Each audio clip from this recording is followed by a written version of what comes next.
अस्सलाम वालेकुम नाज़रीन, मैं हूं ज़मीर हैदर और आप देख रहे हैं प्रोग्राम पब्लिक पल्स। नाज़रीन, आज प्रोग्राम बाकायदा शुरू करने से पहले एक जो आज तफसीली फ़ैसला आया है ईमान मज़ारी केस में, जिसमें फ़ौज की एक आला शख्सियत के हवाले से उनके कमेंट्स थे और जिस पर केस चलता रहा, आज उसका तफसीली फ़ैसला आया है जिसमें ईमान मज़ारी साहिबा ने अपने अल्फाज पर माफ़ी मांगी है। उनका ये कहना था कि मैं अपने अल्फाज पर माफ़ी मांगती हूँ, ऐसे अल्फाज और ज़ुबान बिल्कुल इस्तेमाल नहीं करने चाहिए थे। फिर उन्होंने ये भी कहा कि मेरा फ़ौज पाकिस्तान को टारगेट करने का कोई इरादा नहीं था, मेरे अल्फाज और ज़ुबान इंतहाई गैर मुनासिब थे। निदामत और अफसोस जो है वो अदालत के सामने वाज़े हुई और ये अदालत जो फैसले में लिखा गया, आज का जो फैसला था उसमें लिखा गया कि जो ईमान मज़ारी साहब ने जो बयान दिया उसमें निदामत और अफसोस जो है वो वाज़े थी।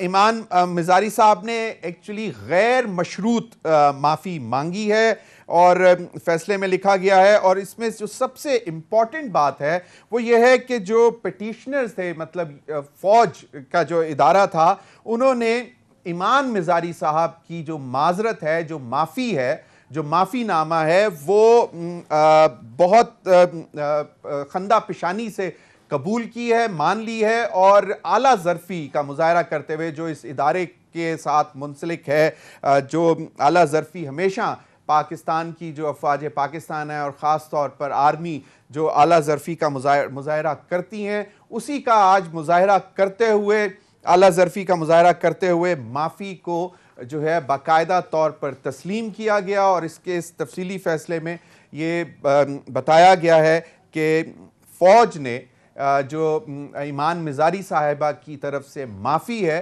वो आला ज़र्फ़ी दिखाते हुए कबूल की है बहैसियत इदारा।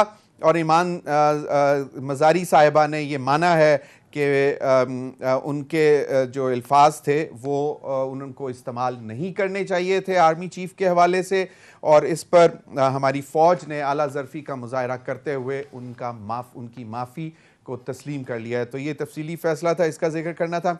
नाज़रीन, दूसरी जानिब आज नेशनल सिक्योरिटी कमेटी का इजलास हुआ, उसके बाद राना सनाउल्लाह साहब ने ब्रीफिंग दी, उस पर एक कलामिया भी जारी हुआ और राना सनाउल्लाह साहब ने आज फिर उस पर तफसील से जो बात की वो ज़्यादा नैब के कवानीन के हवाले से की थी कि जो इमरान खान साहब बाकायदा नैब में जो तरामीम आई हैं उनको टारगेट कर रहे हैं। और राना सनाउल्लाह साहब ने फिर बताया कि जनाब इन तरामीम से तो फ़ायदा इमरान खान साहब को होगा, और उन्होंने उसकी फिर वजह भी बताई। उन्होंने 2-3 केसेस की निशानदही की जो कि करप्शन के मुबैना तौर पर मौजूदा हुकूमत सामने लाने की कोशिश कर रही है इमरान खान साहब के हवाले से, जिसमें मलिक रियाज साहब का भी जिक्र है, बहरिया टाउन का भी जिक्र है, इमरान खान साहब की अहलिया का भी जिक्र है, उनकी दोस्त फरा गोगी साहिबा का भी जिक्र है। तो इस पर भी बात करेंगे क्योंकि राना सनाउल्लाह साहब का ख्याल है कि इन नैब तरामीम से फ़ायदा इमरान खान साहब को होगा, क्योंकि वो तो अपने हिस्से के केसेस, यानी कि जो मौजूदा इस वक्त गवर्नमेंट है जिसमें पीपल्स पार्टी है, PMLN है और दीगर जमातें हैं, वो अपने हिस्से के केसेस भुगत चुके हैं। और उन्होंने आज ये भी कहा कि हमें ये हक हासिल है कि जो हमारे ख़िलाफ़ केसेस थे उनका हम दिफा करें। दूसरी जानिब आज इमरान खान साहब ने एक सेमिनार से खिताब करते हुए 2 बातों का जिक्र किया। एक तो ख़ास तौर पर उन्होंने जो जो वज़ीर हमारे हैं जिन्होंने इमरान खान साहब के हवाले से बात की थी कि जी इमरान खान साहब 100 नए जजेस लगाना चाह रहे थे और उन्होंने फिर आर्मी चीफ भी अपनी मर्ज़ी का लगाना था और फिर उन्होंने 10-15 साल बैठे रहना था। खुर्रम दस्तगीर साहब ने जो बात की थी उसका भी जवाब दिया और फिर उन्होंने एक सवाल भी छोड़ा एंड पर ख़िताब करते हुए, वो भी आपको सुनवाएंगे, उस पर भी बात करेंगे। लेकिन आज की खुशी की खबर यह है कि चाइनीज़ कंसोर्शियम ऑफ बैंक्स ने एग्रीमेंट साइन कर दिया है जिसके तहत पाकिस्तान को 2.3 अरब रुपए की लोन फैसिलिटी मुयस्सर होगी। और इसकी वजह से कहा जा रहा है कि अब IMF का प्रोग्राम भी बहुत जल्द ऑन बोर्ड हो जाएगा। खबरें आ रही हैं कि एग्रीमेंट तकरीबन होने के करीब है IMF के साथ भी, और इसके बाद दीगर जो आपके पाकिस्तान के दोस्त हैं वो भी आपकी मदद करेंगे। इन्हीं तमाम मामलात पर बात करने के लिए मौजूद हैं कादर मंदोखेल साहब, सीनियर रहनुमा पाकिस्तान पीपल्स पार्टी। बहुत बहुत शुक्रिया मंदोखेल साहब आपके वक्त का।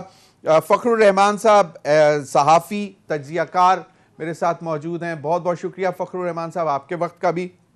मंदोखेल साहब अगर इजाज़त दें तो पहले इमरान खान साहब की बात आपको सुनवा दूं, तो उस पर फिर आप ज़रा कमेंट कर दीजिएगा कि आर्मी चीफ के हवाले से उन्होंने क्या कहा तायुनाती, और फिर उन्होंने जो सवाल छोड़ा उसको भी ज़रा गौर से सुन लीजिएगा, क्योंकि उस पर फिर मैं आपसे चाहूँगा कि आप उस पर तबसरा करें।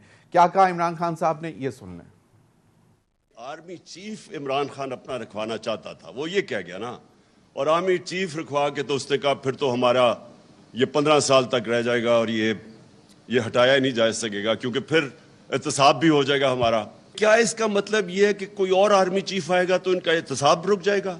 मेरे ज़हन में तो ये था कि जब टाइम आएगा मेरिट के ऊपर जो सबसे बेहतर होगा उसको मैं बना दूंगा। मैंने तो जो भी हो जाए मैंने इन चोरों का मुकाबला करना है।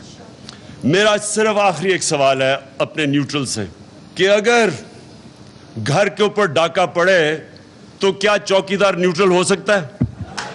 थैंक यू जी। कादर मंदोखेल साहब, एक तो उन्होंने जो पहले बात की, उन्होंने कहा कि मुझ पर यह भी कहा गया कि मैंने अपनी मर्जी का आर्मी चीफ लगाना था, तो उन्होंने कहा कि उसका तो मैंने कभी अभी तक सोचा भी नहीं था। और दूसरा जो उन्होंने कहा कि क्या जो भी अपनी मर्जी का आर्मी चीफ लगाता है तो उससे क्या एहतसाब का अमल रुक जाता है उसके खिलाफ जो भी लगाता है। एक तो उन्होंने ये बात कही, और दूसरी जो उन्होंने कहा कि आखिरी सवाल है कि अपने न्यूट्रल से, अब मुझे नहीं मालूम ये किनको कहते हैं, कि अगर घर के ऊपर डाका पड़े तो चौकीदार न्यूट्रल हो सकता है, और फिर उसके बाद उन्होंने थैंक यू कह दिया। जी कादर मंदोखेल साहब।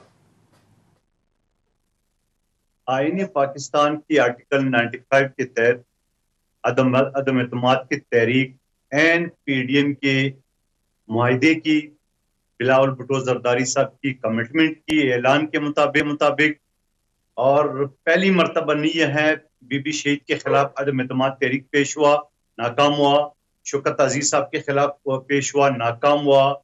बलूचिस्तान की 2 हुकूमतें इसी 95 के तहत खत्म हो चुकी है अदम एतमाद की तहरीक की।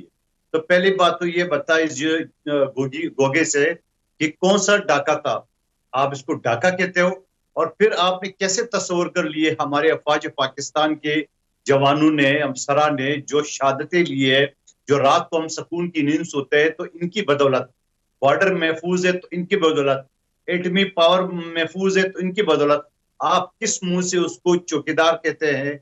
एक जमाने में तो आप 1 पेज कहते थे, अब आपकी बात नहीं मानी और वो गैर जानिबदार हो गए, तो आप उसको पता नहीं क्या क्या नाम से पुकार रहे हैं। पहली बात। दूसरी बात यह है कि ये शख्स जो आए दिन ये करे, ये जो तकरीर कर रहा है, इसका कोई दीन ईमान नहीं है। ये सुबह कुछ कहेगा, शाम में कुछ कहेगा। यू टर्न को बड़े फख्र से वो कहते हैं कि ये तो बड़े आदमी की निशानी है, जबकि हमारे यहाँ पठानों में यू टर्न को बेगैरती कहते हैं। एक आदमी के साथ आप बात करें, उससे आप मुंह मोड़ ले, उसको बेगैरती बेशर्मी हम कहते हैं। बहरहाल ये उसको अजीम आदमी कहते हैं, उसको मुबारक हो। और अपने साथ खान लगा के भी कुछ शर्म नहीं आई बात की जाली आदमी को। सवाल ये है, ये किसको बार बार सुना रहा है? आप मुझे बताओ कि इनकी जो 155 MNA थे, हमारे 162 थे मौजूदा हमारी कौमी हुकूमत को, तो इनको 17 आदमी किसने दिए है? मेरा मुंह ना खुलवाए। फैसल वाडा केस में मैं बहुत कुछ भुगत चुका हूं, बहुत सारी चीजों का मैं राज खोल सकता हूं। अब आप समझ रहे मेरा इशारा किस तरफ है। इसकी हुकूमत को चला रहा था फैसल वाडा, और फैसल वाडा ने अपनी सीट बचाने के लिए मुझे कितना टॉर्चर किए, ये मुझे मुंह नहीं खुलवाया। किसी दिन मुनाजरा कराओ तो मैं इसके सामने करूंगा कि आप जिसको इस्तेमाल कर रहे थे उसने मेरे साथ क्या कुछ नहीं किए। लेकिन अल्हम्दुलिल्लाह मैंने बुज़दिली नहीं दिखाई, अपनी पार्टी से मैंने वफादारी दिखाई है। और मैंने कहा मैं पैसों में भी लानत भेजता हूं, मैं नौकरियों में भी लानत भेजता हूं, मैं धमकियों में भी लानत भेजता हूं। कत्ल करना है तो कत्ल कर डालो। क्या बातें कर रहे हैं? 155 इनके MNA थे, 17 इसको मिले, और वही 17 लोग जो दूसरी पार्टी है जिसको ये लोटे कहते हैं, लोटे नहीं थे, वो दूसरी पार्टी के लोग कल इनके साथ एहतियाती थे, आज हमारे साथ एहतियाती थे। इसमें कौन सा डाका पड़ गया, उसमें कौन सी मार्शाला लगी है, उसमें कौन सी मुसीबत आ गई है? सवाल ये शख्स था जो ये कहता था कि मैं लंदन में बड़ा ऐशी की जिंदगी गुजारा था। हाँ बिल्कुल, समंदर के किनारे इनकी फुटेज आ चुका है, बड़ा ऐशी की जिंदगी गुजारा था। मगर फिर ये एहसान करे पाकिस्तान के ऊपर, आज जब इसको आइन कानून आइन के मुताबिक उनके खिलाफ अदम एतमाद की तहरीक पास हो गई है, जिसको ये बड़े फख्र से कहते थे कि मैं तो अल्लाह का शुक्र अदा करूं। याद आपको दोनों हाथ जो उठाता था, आज अल्लाह का शुक्र अदा करके खामोश बैठे हैं। आपका न कोई नस्ल है, न कोई खानदान है, कुछ नहीं है। दो बच्चे वो भी यहूदियों के घर पे पल रहे हैं। आप किस मुंह से पाकिस्तान की बात कर रहे हो? और आप समझ रहे हो कि आप पाकिस्तानी अदारों को, अपनी फंडरों को, अपनी बर्गर बच्चों के जरिए आप सोशल मीडिया पे इनको बेइज्जत कर रहे हो। आप सुप्रीम कोर्ट के खिलाफ को नाज़िबा अल्फाज अदा करो। आपने वो तो वाज़े तौर पर बता दिया कादिर मंदोखिल साहब, आपने ये तो वाज़े तौर पर बता दिया कि मतलब अब क्यों ये कह रहे हैं, क्योंकि उस वक्त तो उन्होंने कहा था कि अल्लाह का शुक्र है अब मैं आज़ाद हो गया हूँ। अब मैं, जो पहले कहते थे कि मैं अगर जब बाहर हूँगा, सड़कों पे हूँगा, तो मैं तुम लोगों के लिए ज़्यादा ख़तरनाक साबित हो जाऊँगा। तो उसके बाद उन्होंने शुक्र भी अदा किया था वाज़े तौर पर। लेकिन ये जो बात की है कि आर्मी चीफ भी लगाने की इनकी कोशिश थी और वो फिर 10-15 साल इमरान खान साहब ने बैठे रहना था, ये क्या वाकई ऐसा होता है कि जो भी हुकूमत में होता है वो अपनी मर्जी का जब आर्मी चीफ लगाता है तो फिर उसके खिलाफ एहतसाब नहीं हो सकता? ऐसा है कुछ?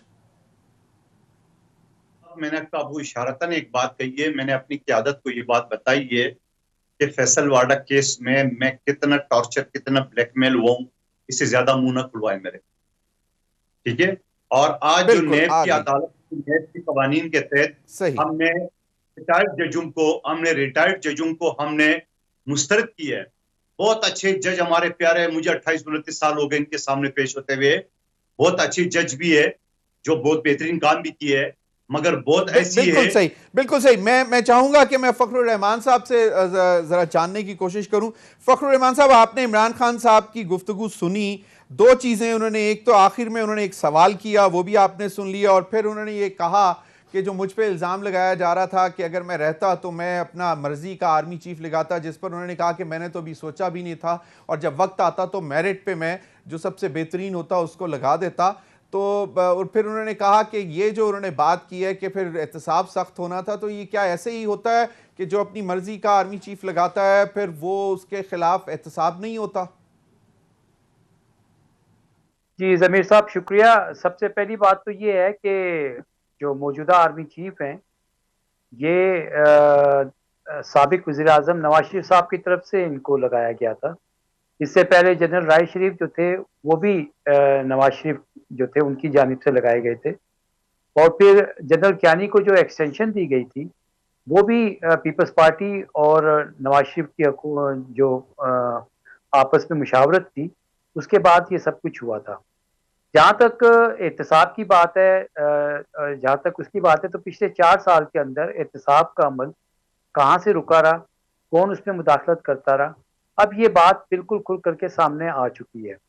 जहाँ तक आप खुर्रम दस्तगीर साहब के बयान की बात कर रहे हैं, तो खुर्रम दस्तगीर साहब से ये वाज़े तौर पर पूछा गया कि ये उनके खदशात थे या वो किसी मालूमात की बुनियाद पर ये बात कर रहे हैं। तो उन्होंने ये बड़े एतमाद के साथ ये बात कही कि उनके पास मालूमात भी थी। अब सवाल ये पैदा होता है कि जो नवंबर में तैनाती होनी थी, वो तैनाती जो थी वो किसकी होती, कैसे होती, ठीक है, उसके हवाले से खदशात जो थे वो इनको लाक थे। और फिर इस हवाले से जो आपको पता है पीटीएम के फोरम से नाम ले लेकर जिनकी मजम्मत की गई थी, वो ये उन्हीं साहब के हवाले से बात कर रहे थे, और फिर इनको ये पता था।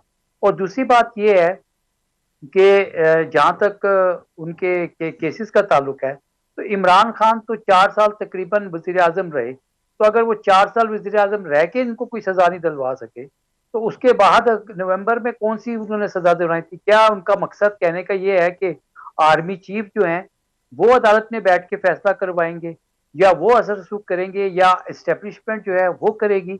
तो ये जैसा कि इमरान खान की तरफ से और पीटीआई की तरफ से ये मुतालबा भी आया है, इसके ऊपर जो है वो इस्टेब्लिशमेंट का पाकिस्तान के फौज के तर्जुमान का बयान जो है वो आना चाहिए, क्योंकि ये एक बड़ा सीरियस एलिगेशन है। यानी उनका कहने का मतलब ये है कि अब जो जिस तरह से नैब की तरमीम की गई हैं और जिस तरह से ये कहा जा रहा है कि उनके मुकदमात जो हैं वो खत्म हो जाएंगे और NRO 2 है, तो ये तो एक ऐसी बात हो गई कि आइंदा जो है ना वो जब कोई अगर फर्ज कर लें कि जिस शख्स साहब के बारे में वो कह रहे हैं अगर वो आर्मी चीफ नहीं रखते तो कोई और आर्मी चीफ लगेगा, तो वो क्या इनकी मर्जी का होगा या उसका एहतसाब के अमल से क्या ताल्लुक होगा, करप्शन के अमल से क्या ताल्लुक होगा? क्या ये उससे ये गारंटी लेंगे कि जनाब वो किसी भी करप्शन के मामले को जो है वो हाथ नहीं लगाएगा तब हम उसकी तैनाती करेंगे? तो ये एक बयान जो था ये बड़ा कंट्रोवर्शियल स्टेटमेंट है और इससे तो ये बात इस्टेब्लिश हो गई है दूसरी तरफ कि जिस तरह से रेजिम चेंज का जो बात आई थी उसके अंदर जो इंटरनल किरदार हैं उन्होंने एक तरह से कन्फेशन कर ली। ये खुर्रम दस्तगीर साहब की बड़ी टेस्टिमनी है, ये उनका इतराफी बयान है कि वो ये बात साबित कर रहे हैं कि किस वजह से उन्होंने कहा कि ये सारे जो PDM के जो लोग थे और जो इमरान खान के इत्यादि थे उनको किस तरह से उन्होंने साथ मिलाया। उन्होंने वादे तौर पर कह दिया कि अब वो डिस्क्वालीफाई होने जा रहे थे और उससे बचने के लिए उन्होंने इमरान खान की हुकूमत गिराई। तो ये जो चलें इमरान खान बिल्कुल फखर रहमान, एक चीज ब्रीफली मुझे बता दें, मुझे ब्रेक की तरफ जाना है। जो आखिरी सवाल है इमरान खान साहब ने और उसके बाद वो थैंक यू करके चले गए, ये रजीम चेंज सेमिनार से जब खिताब किया कि न्यूट्रल को उन्होंने आखिरी सवाल उनसे किया कि जनाब चौकीदार, जिसका कादिर मंदोखिल साहब ने भी जवाब दिया। तो इमरान खान साहब ने तो वाकई ये कहा था कि अल्लाह का शुक्र है अब मैं आज़ाद हूँ और अब मैं खुलकर जो है सियासत करूँगा। तो ये फिर अब दोबारा क्यों उस चीज़ को दोबारा मतलब कि डाका पड़ा, रात के अंधेरे में हुआ जो भी हुआ, ये क्या वजह क्या है? देखें इस वक्त आपने अपने प्रोग्राम के आगाज में ये बात की थी कि IMF से जो मामलात हैं अभी वो हतमी होने जा रहे हैं, अभी पिक्चर क्लियर नहीं है। इसी तरह से आपने चीन की तरफ से माली इमदाद की बात की और फिर पाकिस्तान को जो इस वक्त माली बहरान का सामना है, जिस तरह से रुपए की वैल्यू डिवैल्यू हो रही है और महंगाई जो है उसका तूफान आ रहा है, पेट्रोल की कीमतों में इजाफा जो है वो मुसलसल होता जा रहा है और उसका तमाम जो डेली आइटम्स हैं और इसी तरह से आपके फैसलाबाद में जो पावर ग्रुप फैक्ट्रीज हैं वो बंद हो रही हैं, आपका कंस्ट्रक्शन का सेक्टर जो है वो बंद हो रहा है।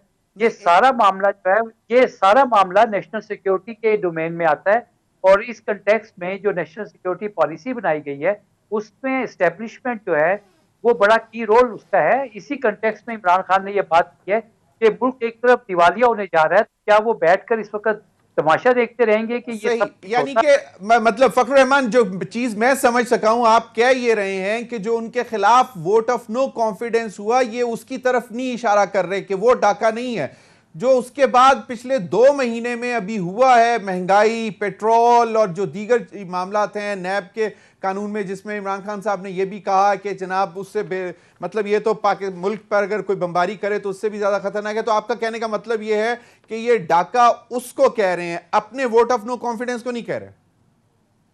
कुछ चीजें हैं, एक तो उन्होंने ये बात वाजे कही है कि जिनके ऊपर मनी लॉन्ड्रिंग के और इल्जामात हैं अरबों रुपए के, जैसे कि शहबाज शरीफ के हवाले से केसेस हैं, और तफसील नहीं, मुझे सिर्फ इतना बता दें कि इज इट सो कि ये वोट ऑफ नो कॉन्फिडेंस को डाका नहीं कह रहे? नहीं, ये वोट ऑफ नो कॉन्फिडेंस के कंटेक्स्ट में नहीं है, ये पाकिस्तान चले, इस पर मजीद भी बात करते हैं, इस पर मजीद भी बात करते हैं। अभी मुझे कहा जा रहा है वक्त हुआ एक ब्रेक का। नाज़रीन हमारे साथ रहिए।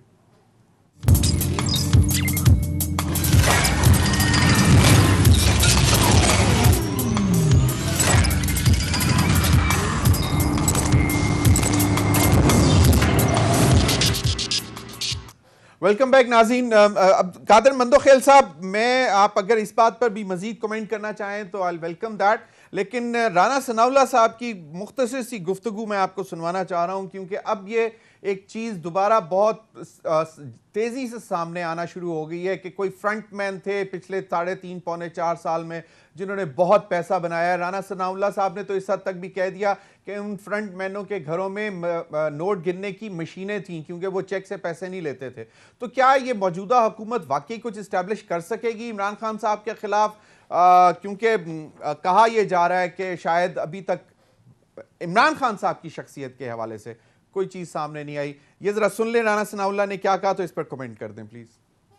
240 कनाल अराजी जो है वो आपने फरा गोगी के नाम के ऊपर आपने यहाँ बनी गाला में जो है आपने ली है। वो जो अराजी है वो बहरिया टाउन से किस खाते में जो है वो उसके नाम आई? अल कादर जो ट्रस्ट है उसमें आप हैं और आपकी अहलिया मोहतरमा है। 458 कनाल अराजी जो हासिल की गई है और ये उन्हीं दिनों में जो है वो किया गया है जब आपने 50 अरब रुपया जो है उसका उनको बेनिफिट दिया, तो उसके साथ ही जो है ये सारा जो है ये शुरू हो गया।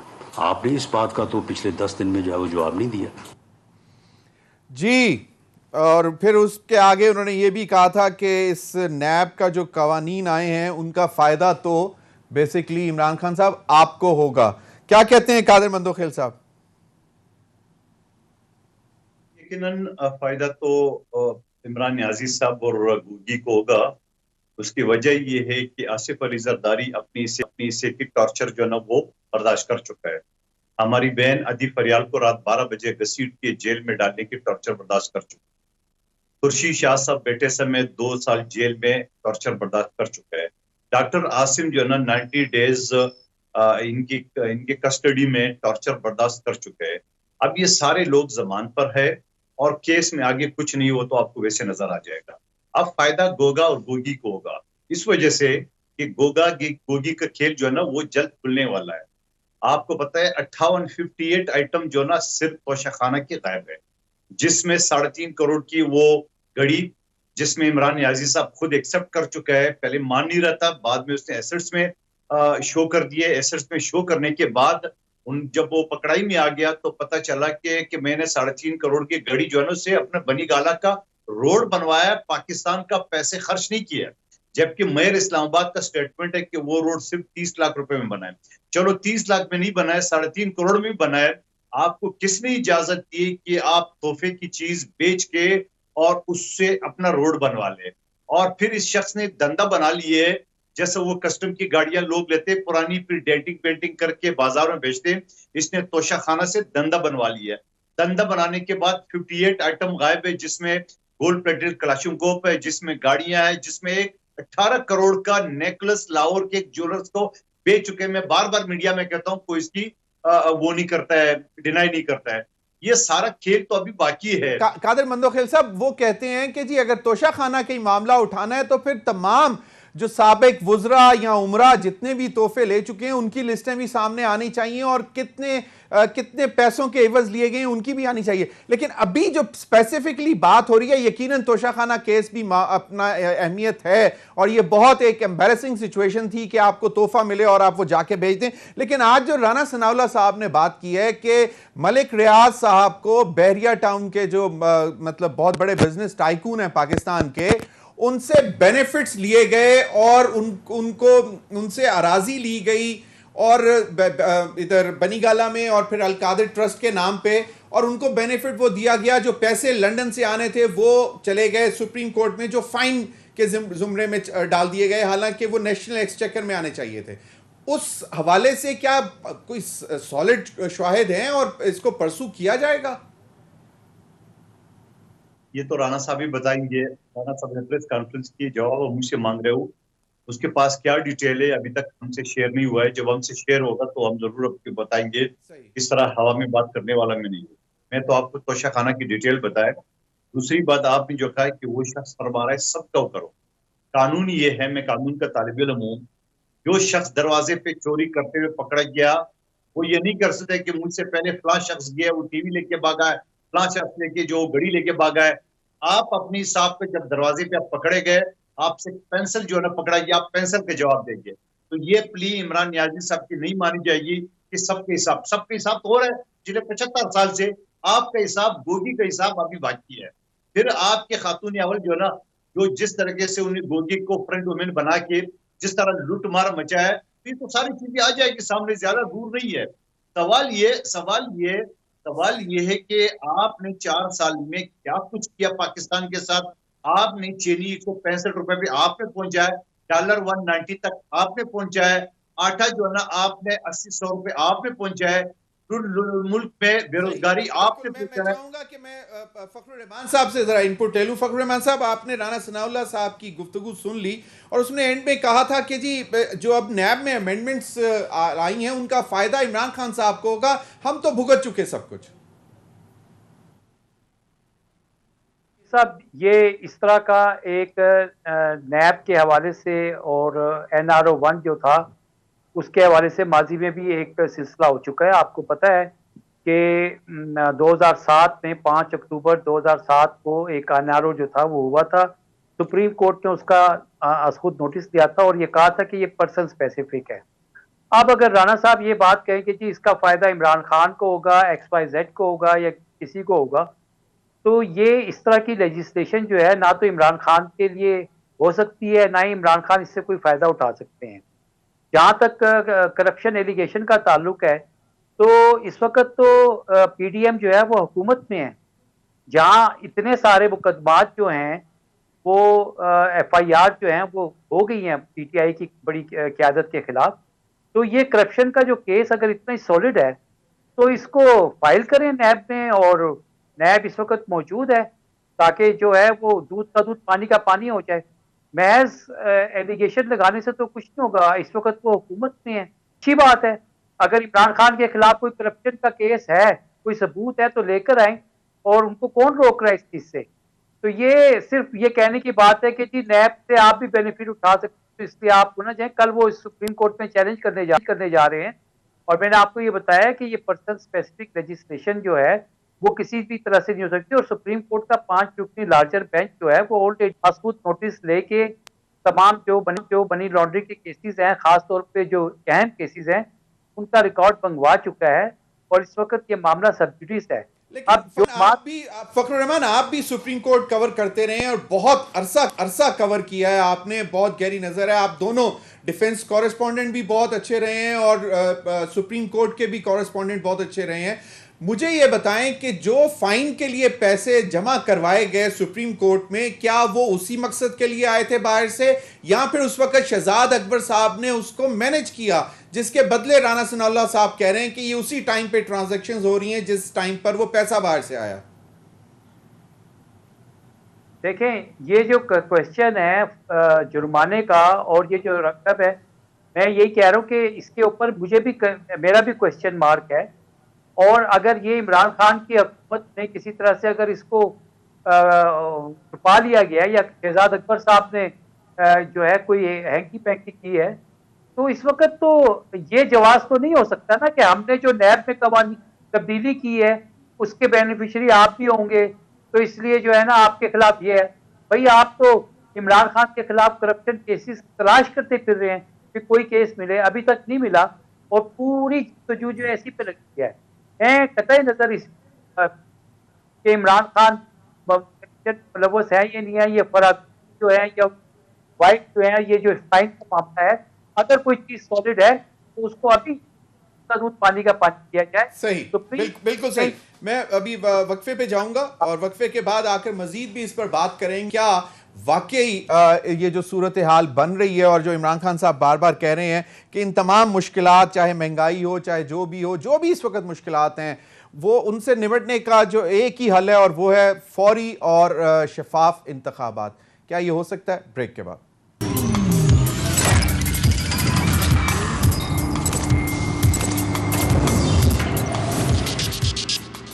वेलकम बैक नाज़रीन। कादर मंदोखेल साहब, मुझे ये बताएं कि महंगाई का तूफान है और लोग बहुत परेशान हैं, और कल ही वज़ीर आज़म शहबाज शरीफ साहब ने ये कहा कि हो सकता है मुश्किल फ़ैसले मज़ीद भी लेने पड़ें।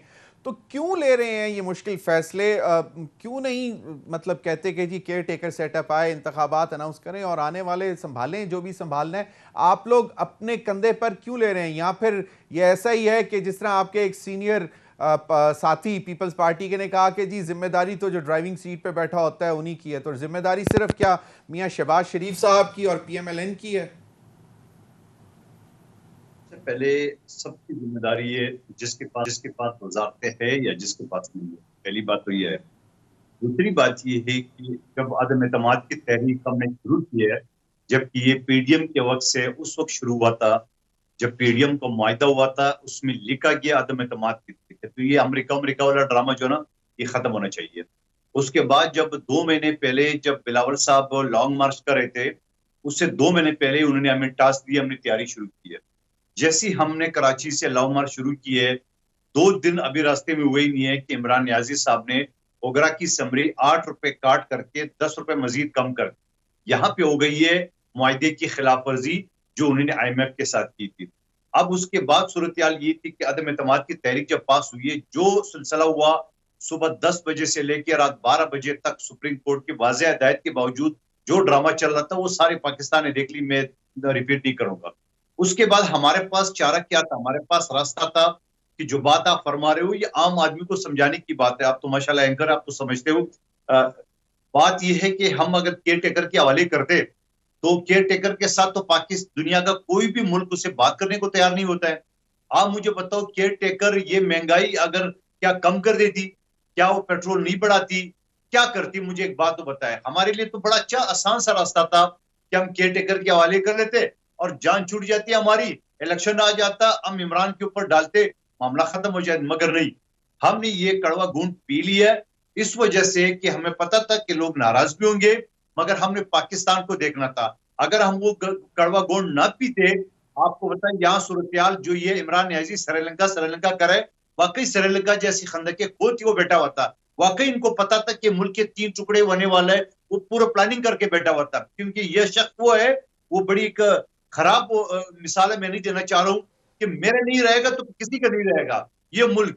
ये याद है, ये शख्स कहते थे कि मैं लंदन में पंजाबी में कहते हैं कि ना खेडांगे ना खेडन देंगे। बिल्कुल सही। मैं चाहूंगा कि फखरुर रहमान साहब से क्विक कमेंट ले लूं। फखरुर रहमान साहब, क्या do you see something happening, कोई खबर हमारे साथ शेयर करेंगे? क्योंकि आज इमरान खान साहब ने कहा है या किसी ने बोला है कि बस IMF के साथ मुआहदा हो जाए तो उसके बाद बड़ी मुस्बत तब्दीली आएगी, वो क्या हो सकती है? देखिए, मुस्बत तब्दीली जो है ना वो तो आवाम के लिए होनी चाहिए। और जो पेट्रोल की कीमतों में जिस तरह से इजाफा हुआ है और जिस तरह से महंगाई जो है वो अभी आगे चल कर के हर तरह से आवाम के ऊपर वो आएगी, और तो उसके बाद जो रद्द-ए-अमल है वो आप खुद ही देख लेंगे। और कुछ चीज़ें पॉजिटिव हुई हैं जिसके बारे में इमरान खान ने आज इंडिकेशंस भी दी हैं। और इसलिए मिसाल के तौर पे जो एक अपॉइंटमेंट के हवाले से थी कि जो नवंबर में होनी है, और उन्होंने कहा कि जी मैंने तो सोचा ही नहीं था कि किसको करना है, कभी मेरे जहन में नहीं आई ये बात। दूसरी बात ये है कि जो जहाँ तक ये कॉन्स्पिरेसी और साजिश की जो बात थी, ठीक है, उनके ऊपर ये आ रहा था कि इस इशू को ज़रा साइड पे करते हैं और मुल्क के ऊपर फोकस करते हैं। तो इस वक्त उनका जो मुतालबा है इलेक्शन तक तो पहुंच गया है। अब उन्होंने कहा है कि जी साफ और शफाफ इलेक्शन जो हैं उसकी मुझे गारंटी चाहिए, और वो चीफ इलेक्शन कमिश्नर के हवाले से बहुत ज़्यादा रिजर्वेशन जो है वो शो कर चुके हैं। मुझे ये लगता है कि जो आइंदा 20 ज़िमनी इंतखाबात होने हैं, अगर उसके हवाले से सूरत हाल ऐसी रही, शफाफ न रही, तो PTI जो है वो बाइकआउट की तरफ जा सकती है आम इंतखाबात के। PTI इस वक्त एक नेशनल पार्टी है और इसमें ये कोई डाउट नहीं है। बिल्कुल आपने सही कहा कि ये एक ऑप्शन ये हो सकती है PTI की, लेकिन पीपल्स पार्टी के सीनियर रहनुमा हमारे साथ बैठे हुए हैं। एक दफ़ा ये ऑप्शन एक्सरसाइज पीपल्स पार्टी कर चुकी हुई है और बीबी शहीद मोहतरमा बेनज़ीर भुट्टो साहिबा ने 12 मरतबा कहा कि वो गलती की थी, उन्होंने 1985 के प्रोबेबली इलेक्शंस का बायकॉट करके। एनीवेज, बहुत बहुत शुक्रिया आप दोनों का। नाज़रीन, हमने बहुत कोशिश की, तकरीबन दोपहर से ही हम लगे हुए थे कि पाकिस्तान तहरीक इंसाफ के कोई गेस्ट हमें ज्वाइन कर सके, लेकिन कुछ समझ नहीं आ रही कि वजह क्या है। क्योंकि हम चाहते हैं कि हम तमाम पार्टीज़ को इक्वल रिप्रेजेंटेशन दें, लेकिन बहुत ज़्यादा कोशिश के बावजूद, मेरी कोऑर्डिनेटर मलिया खान ने भी बहुत कोशिश की, लेकिन PTI के लोग कुछ अवेलेबल नहीं होते हैं। तो हमारी दरख्वास्त ये है कि PTI भी हमें टाइम दे और आके अपने आप को डिफेंड करें, क्योंकि हमारा फोरम किसी एक पार्टी के लिए नहीं है। हम चाहते हैं कि हम सबको उनकी मतलब आवाज़ बने, जो भी वो बात करना चाहते हैं, जिस पर कोई इल्ज़ामात हैं वो अपना खुद जवाब दें, और ना कि हमें जो है वो किसी का भी स्पोक्समैन बनना पड़े। इतना ही अब तक के लिए इजाज़त दीजिए। अल्लाह हाफिज़।